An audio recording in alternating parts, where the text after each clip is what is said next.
Hello friends, my self Lokesh and मैं आज आपको कुछ डार्क रियलिटी बताने जा रहा हूँ। तो आपने हर बारी देखा होगा कि कोई भी छोटा मैटर या बड़ा मैटर हो तो पुलिस प्रशासन उसको किस प्रकार से हैंडल करती है। तो मैं बता देता हूँ। मैंने अभी रिसेंटली एक केस एकदम बारीकी से देखा है कि उसमें पुलिस प्रशासन उसको किस प्रकार से हैंडल करती है, किस प्रकार से उस केस को सोल्व करती है। तो पुलिस क्या करती है मैं बताता हूँ। पहले तो अपन जैसे मान लो मेरे साथ कुछ गलत हुआ, मैं पुलिस के पास गया कि सर आप ये मेरी केस है, इसको रजिस्टर करो, ये फाइल करो। तो वो क्या करेंगे, एप्लीकेशन लिखवा के मंगवाएंगे, वो अपने पास रख लेंगे, उस पर कोई एक्शन नहीं लिया जाएगा। तब तक कोई एक्शन नहीं लिया जाएगा जब तक दूसरी पार्टी का उनको पता नहीं चल जाता कि दूसरी पार्टी कितनी पावरफुल है। अगर दूसरी पार्टी पावरफुल होती है ना, तो पुलिस प्रशासन क्या करती है बताऊं, उसको बुलाती है, उससे इनडायरेक्ट तरीके से पैसे मांगती है। दूसरी पार्टी समझ जाती है या जो पहले पैसे फेंक देता है उसका काम वैसे ही पुलिस प्रशासन बना देती है। लेकिन इससे उसका क्या हुआ, जिसके साथ गलत हुआ उसको किधर कुछ मिला, कुछ नहीं मिला, उसको दबा दिया जाएगा, दबा करके उसको नष्ट कर दिया जाएगा। और एक बात और गारंटी की मैं बता देता हूँ, अगर एक सही आदमी के साथ एक बार ही गलत होता है, उसका सही चीज़ से यकीन ही उठ जाता है कि प्रशासन सही करती भी है या नहीं करती। फिर वो अपना रास्ता बनाता है और अपने हिसाब से चलता है। अभी रिसेंटली की आपको एक घटना बताता हूँ।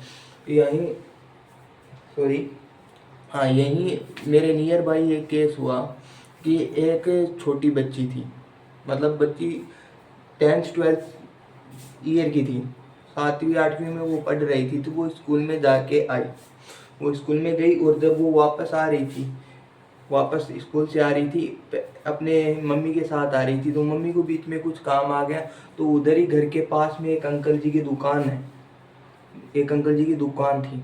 तो उस बच्ची को उसके पेरेंट्स ने उस अंकल जी को सौंप दिया कि आप इसका 5-10 मिनट ध्यान रखो, मेरे को ये छोटा सा काम है, मैं ये छोटा सा काम करके अभी आ जाती हूँ। ठीक है, कोई बड़ी बात नहीं है, सभी करते हैं।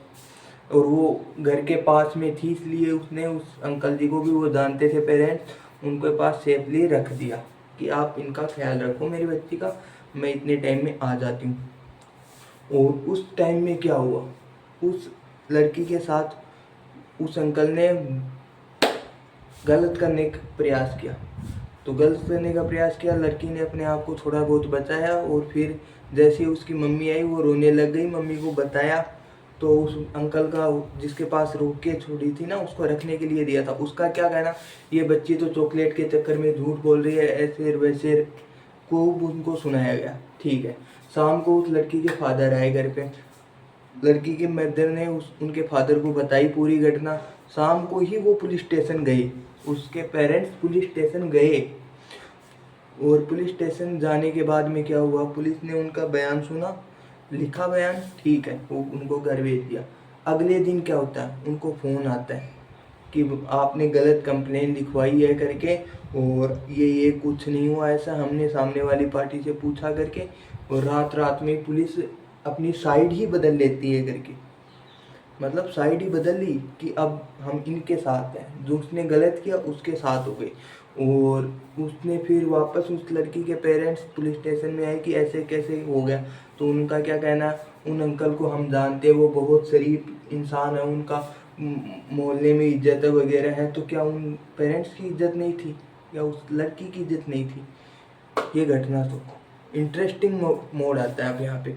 अब जैसे ही वो पेरेंट्स पुलिस स्टेशन में दोबारा उनसे रिक्वेस्ट करने आते हैं, तो वो उल्टा पुलिस वाले उन्हीं पे आरोप लगा देते हैं पेरेंट्स पे कि आप उन पे झूठा आरोप लगा रहे हैं। उन जो उस लड़की का फादर है उनको मारा कूटा, पुलिस स्टेशन में ही हुआ ये काम, जबकि कोई कांस्टेबल, कोई बड़ा अधिकारी उनका साथ देने के लिए तैयार नहीं हुआ कि ये गलत कर रहे हैं, कि कोई नहीं आया। लास्ट में उनको मारा कूटा, सारा गलत काम किया उनके साथ, उनके पास कोई ऑप्शन ही नहीं बचा पेरेंट्स के पास। तो फिर लास्ट में उन्होंने मीडिया का सहारा लिया। तो मीडिया का सहारा लिया तो मीडिया ने भी कुछ इतना नहीं किया, क्योंकि आपको पता है हमारी मीडिया कैसी है, बहुत ही बेकार है अपना प्रशासन। और उससे ज़्यादा अपनी जो मीडिया है वो सबसे बेकार सिस्टम चला रखी है। इस मीडिया पे विश्वास करने से ज़्यादा मैं यूट्यूबरों पे विश्वास करता हूँ। चलो 80% कुछ यूट्यूबर गलत बताते हैं, लेकिन जो बताते हैं उनमें कुछ में सच्चाई होती है और वो सच्चाई के लिए ही बताते हैं। और उसमें क्या हुआ, उस केस का आगे उनको पकड़ाया, ठीक है, उनके पेरेंट्स के सीसीटीवी वगैरह निकाले गए, उसमें बाकायदा नज़र आ रहा है कि उस अंकल जी ने उस बच्ची के साथ गलत करने का ट्राई किया, पर उन्होंने पुलिस को रुपए दे दिए। जो अंकल है ना जिसने गलत किया, उसने पुलिस को पहले ही रुपये दे दिए और केस को ही पलट दिया। इस हिसाब से फिर लास्ट में क्या हुआ, उन पेरेंट्स की नहीं सुनवाई हुई ना, उन तीनों माँ बेटों, उस लड़की ने, उसके मम्मी ने, उसके पापा ने, तीनों ने अंत में जहर खा के अपनी आत्महत्या ही कर ली। इससे बुरा क्या ही हो सकता है।